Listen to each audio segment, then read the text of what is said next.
236 to get her shot at a championship match. And she picked up right where she left off. She looked like that one went a little left of where she wanted it to, and it still held the pocket for a strike, so that's a very good sign. Cara HoneyChurch having a great year of her own. It's her 7th show in 10 weeks. Now, Kim, the secret's out now that you can score very well on the sport conditions, so you have no excuse not to be making the show. You just showed us. You shot first woman to shoot 800. That's tremendous. Congratulations. Thank you. Opening shot by Cara, leaving a 7-pin. 217 average by Cara HoneyChurch. Now, she says she struggled to make the cut, but I think it was more mental because physically she scored well, especially in the morning rounds. She too will change balls to shooter spare. Very good spare shooter, and that's what's kept her in many times. Cara has her husband Jim out here with her, and you mentioned Brenda has Tim out here. And Kim, on a long swing like this, does it help to have family with you? I mean, it's coming to the end of a long swing. Oh, sure. I mean, everyone is missing home, missing the people they love, and to have them out here with them, and especially to maybe help them to bowl well, is such a great benefit. It's almost like your home, the next best thing. Well, 4 of the 5 ladies tonight have a spouse or significant other with them, so obviously a huge issue here. Cara HoneyChurch striking in the 2nd frame, and Brenda Norman ready to step up. Now, Kim, you mentioned as we were talking at break that you think Brenda took it to a new level. I think she's reached a new mental level. We could see it building during the week this week up to this point, and striking in the 10th either to win a match or to win a title brings you to a whole new mental level. So my prediction is we'll be seeing her the next couple of shows. 4 pin there. Good shot, though, and we'll watch for her, Kim, and that's a very good point.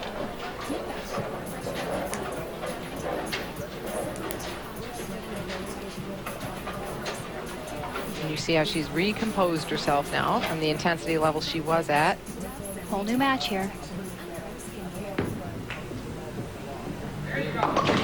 Spares it up, and Wendy McPherson almost made the show last night. She shot a 297 in position round to miss the show by just 5 pins.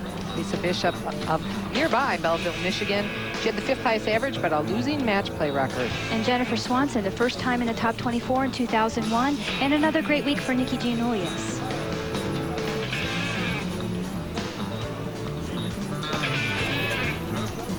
Three Michigan bowlers in this grouping: Cheryl Daniels, Michelle Mullen, and Alita Sill. They all thrilled the crowd. Michelle with a 300 game.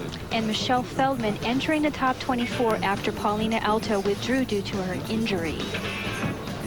Brenda Norman in the 3rd frame, just spared and going high, leaving a 3-6. Looked like she maybe was a little slow again with her ball speed on that one. She defeated Cara during match play this week, 257 to 192. And you saw, they showed you, as I mentioned earlier, 252 average on this TV pair for Brenda Norman. Cara HoneyChurch averaged 227 on this pair. Brenda, no problem with the spares, and she was worried about that. Wasn't very happy with her spare shooting this week. We'll have to take a look and see where Cara is playing the lanes. She mentioned that she's going to go home on the break in Australia. One of the things she's going to work on is playing the 1-2-3 board on the left. It's her most comfortable place to play, and I think tonight she may be a little further left than she's comfortable playing. Max score possible 290 for Cara HoneyChurch until that shot, so no one will shoot 300 tonight. The $50,000 bonus from Travelodge will not be awarded this evening, but it will be there next week. So, Kim, maybe it'll be you bowling for it. I hope so. I would like 50,000. The 3-9 spare here. Has to be cautious to carry out the back pin.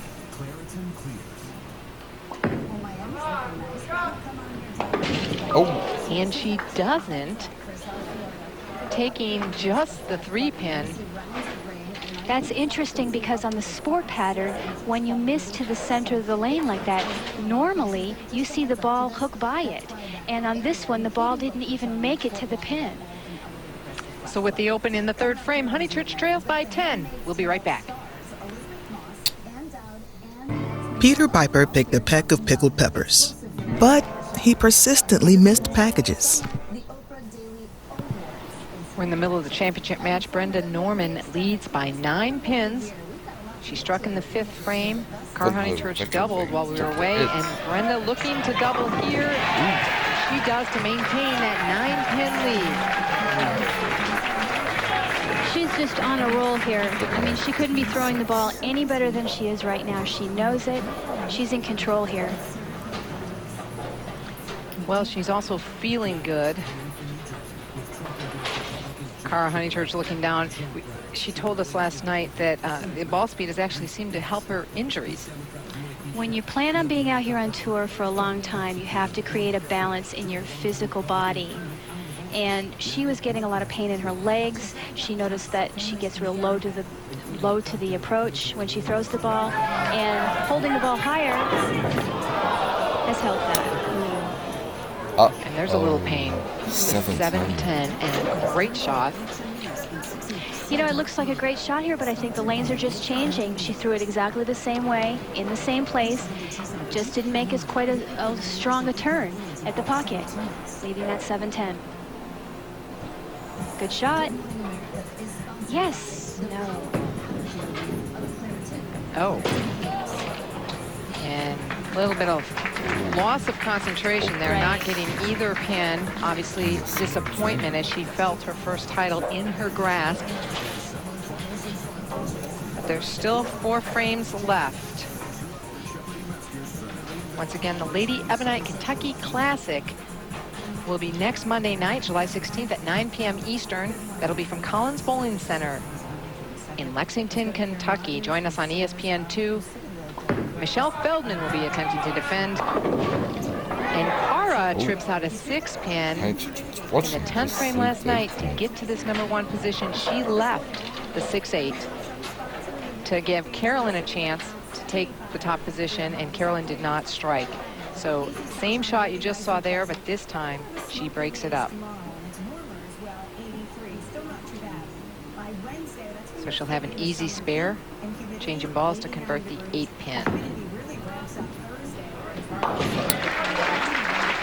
Now she's stuck a little there. There's her husband, Jim, rooting her on. Average leaders this actually for the full year so far. Cara HoneyChurch you're seeing now 211 in 2nd position. Carolyn Doran-Ballard just obviously is dominating the tour, ahead by 5 pins in average. These average are calculated by the Ebonite Tournament Coordinator. That's the official tournament software for the PWBA. Cara HoneyChurch in the lead by 6 pins because of that disaster 7-10 that Brenda Norman had. Now we're seeing a little more emotion out of Cara tonight. She's getting into this.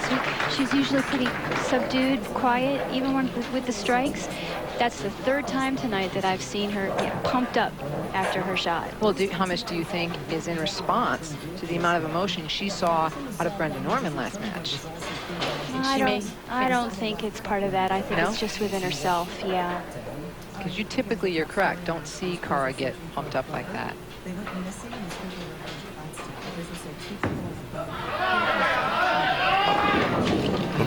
Going high, 3, 6, 9, 10. The lanes are changing. Now she made this earlier from the left. We didn't think she was going to make that spare. And let's hope that she can cover it a little more squarely this time. She's using her spare ball for this, which is an interesting choice with the 9-pin in back. And you can see the disappointment or maybe a little bit of anger on her face right now. Once again, we're bowling on the sport bowling pattern, and the sport bowling program officially rolls out August 1st. Contact your local association or log on to sportbowling.com for additional information on how you can get involved and step up to the challenge. Brenda Norman now trailing by 27 pins. She really has to strike here to set something up for the 10th frame.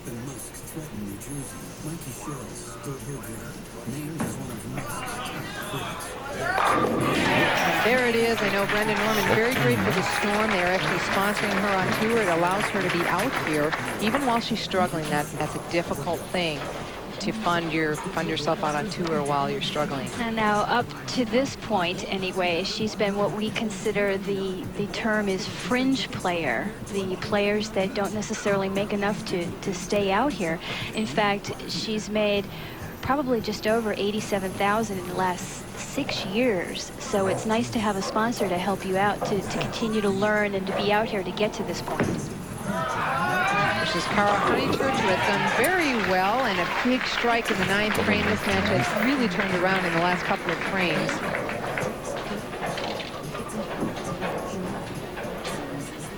Best Brenda Norman could shoot, as you see there, would be 200. So Cara HoneyChurch will need a mark in the 10th frame in order to win the Sport Bowling Challenge. Must mark. Give me a chance if you could read her lips.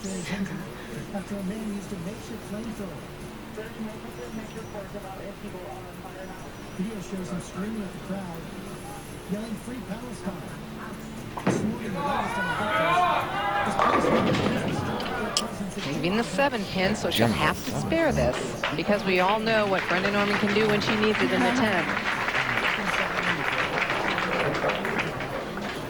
She's going, now what's the story here?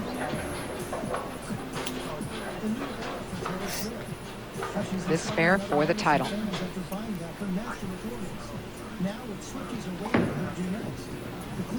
Got it. And she's done it. You wouldn't tell by her face. Well, she actually still needs a couple of pins, so I guess she's not going to celebrate yet. I hope she didn't use up all that emotion earlier in the match. Brenda Norman shaking her head back there, knowing that a couple of, well, a tough break. That one was a really tough break, the 7-10.